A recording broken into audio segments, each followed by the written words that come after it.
Bonjour à tous et bienvenue dans cette nouvelle vidéo. À votre avis, quand on utilise des postes de talkie-walkie en DMR comme ça, comment est-ce qu'on gère les collisions et comment est-ce qu'on fait en sorte qu'il n'y ait pas de brouillage quand deux postes se parlent en même temps? Eh bien, c'est ce qu'on va voir dans cette vidéo. Vous allez voir qu'il y a un principe de base intrinsèquement lié à la technologie qui est utilisée par la DMR qui permet de le faire et qui est vachement bien. C'est super bien pensé. Je vous montre ça tout de suite, la gestion des collisions en DMR. On y va, c'est parti. Mais juste avant, générique.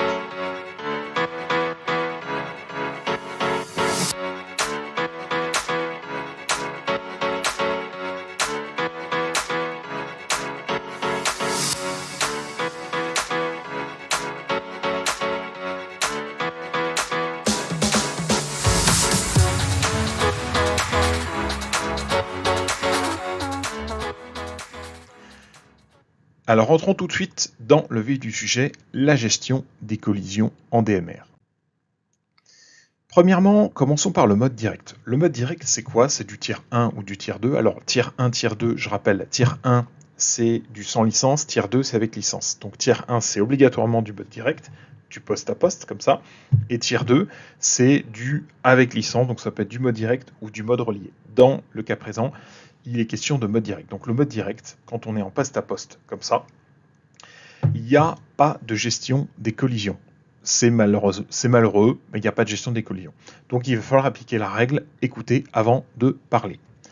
Typiquement, quand vous programmez votre poste dans votre CPS, il va falloir utiliser le fameux canal libre que je vous ai entouré en rouge ici. Donc pour faire en sorte qu'on écoute et que si jamais le canal est occupé ou si jamais quelqu'un est en train de parler, on se taise. Sinon, vous aurez forcément des collisions. Donc le mode direct ne permet pas la gestion des collisions. En revanche, le mode relié, lui, donc est en tier 2 ou tier 3, tier 2 je rappelle c'est du avec licence, mode direct ou mode relié, tier 3 c'est du mode multi-relais. Là cette fois-ci, il va y avoir l'usage d'un ou plusieurs relais. Et le relais, lui, il va permettre d'arbitrer tous les échanges et le timing. On va voir que c'est très important et que c'est grâce à ça qu'on va pouvoir qu'on va pouvoir gérer les collisions.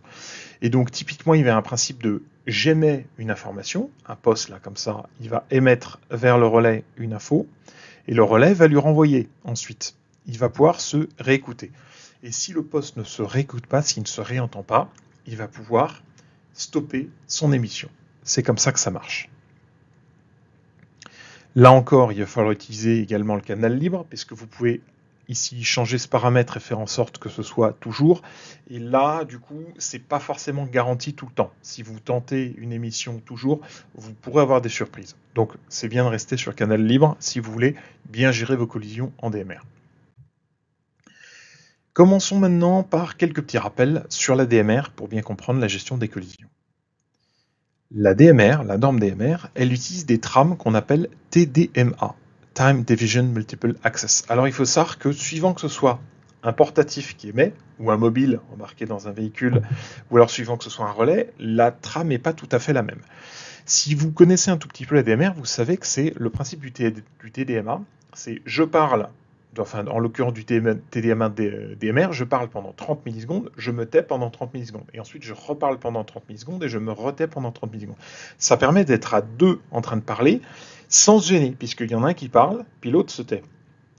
Et donc on parle pendant 30 millisecondes, en fait pas tout à fait, c'est 27,5, pourquoi? Parce que ici entre les deux, on a laissé ce qu'on appelle un guard time, un temps de sécurité, qui permet au premier poste de couper sa puissance et au deuxième poste de réveiller sa puissance. Donc comme ça laisse 2,5 millisecondes entre les deux pour que les deux postes puissent se parler sans se gêner, sans qu'il y ait du brouillage. Ça, c'est voulu. Maintenant, si on regarde ce qui se passe sur un relais, on va trouver quasiment la même chose, sauf que en plus, au lieu d'avoir le fameux guard time de 2,5 millisecondes, excusez-moi, le doigt a ripé, là, cette fois-ci, on va trouver une partie catch, CACH, Common Announcement Channel. Je ne vais pas détailler ce qu'il y a dedans, ça contient notamment un bit qui dit quel slot est en train de parler, ou quel slot va parler, si c'est slot 1 ou slot 2. Et donc, ce qu'on voit, c'est que pareil, ce principe-là, on va avoir time slot 1 et time slot 2, et là encore, le relais, il va émettre des informations, time slot 1, puis time slot 2, puis time slot 1, puis time slot 2, toutes les 30 millisecondes. Et ça, du coup, ça va permettre à nouveau d'être à deux en train de parler, et en même temps sans se gêner. Donc le relais, lui, est capable de recevoir time slot 1 puis time slot 2, puis de parler en même temps time slot 1, time slot 2. Il fait les deux en même temps. Donc voilà, ça c'était le principe de base pour bien comprendre comment ça marche. Et vous allez comprendre pourquoi je vous montre ça, parce que ça va être utile pour la suite. Maintenant, comment fonctionne la synchronisation des slots du répéteur DMR?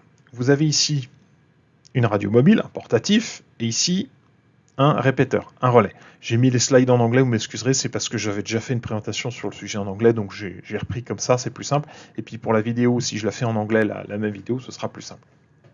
Vous devriez comprendre.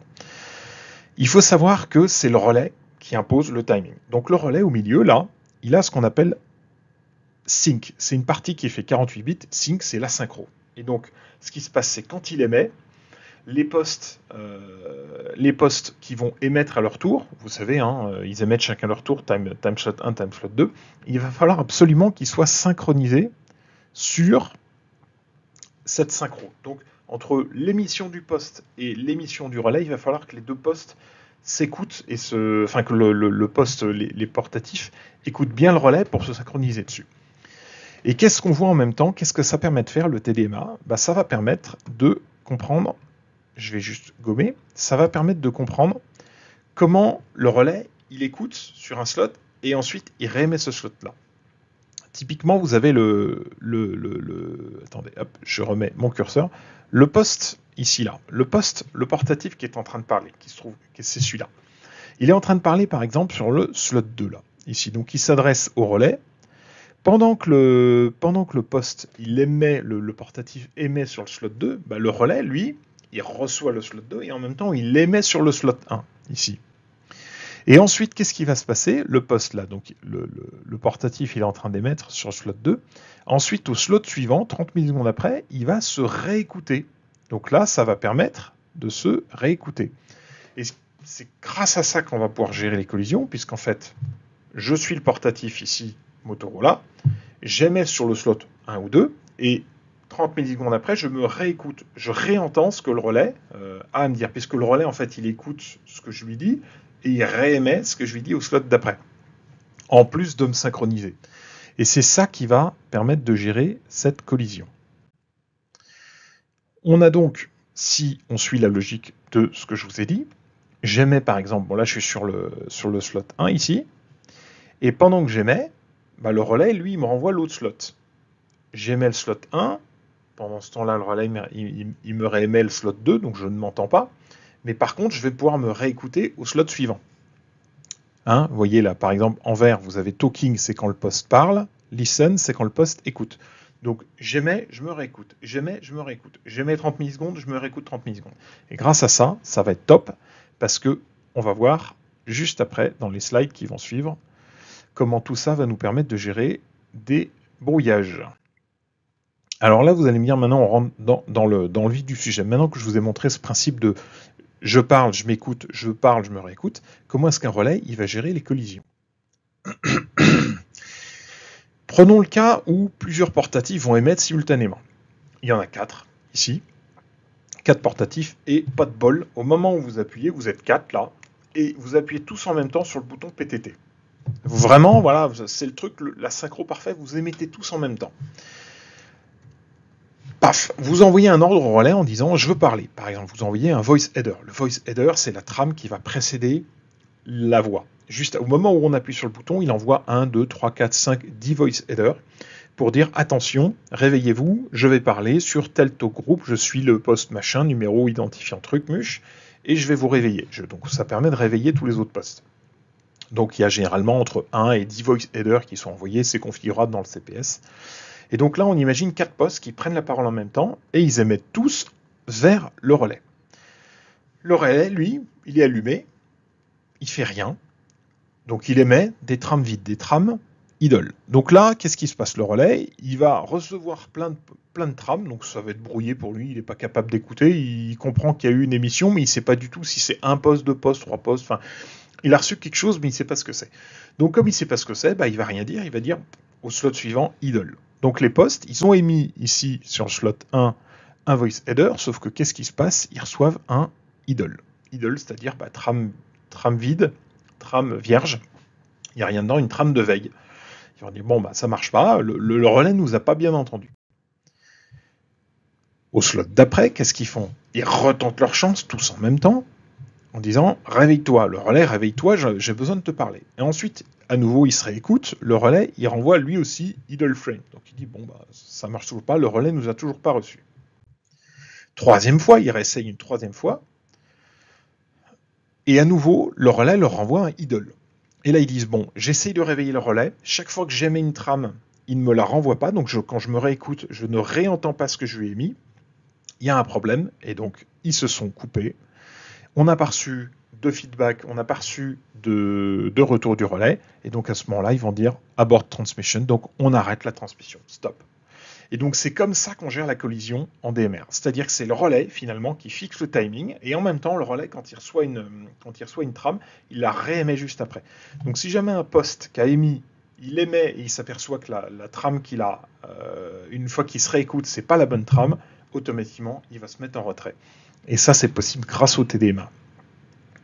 Voilà, vous avez compris maintenant comment fonctionne le principe de la gestion des collisions, le principe de l'anti-brouillage, entre guillemets, intrinsèquement lié au DMR. Évidemment, il ne faut pas forcer comme un bourrin. Maintenant, nous arrivons à la synthèse, également à la conclusion de cette vidéo.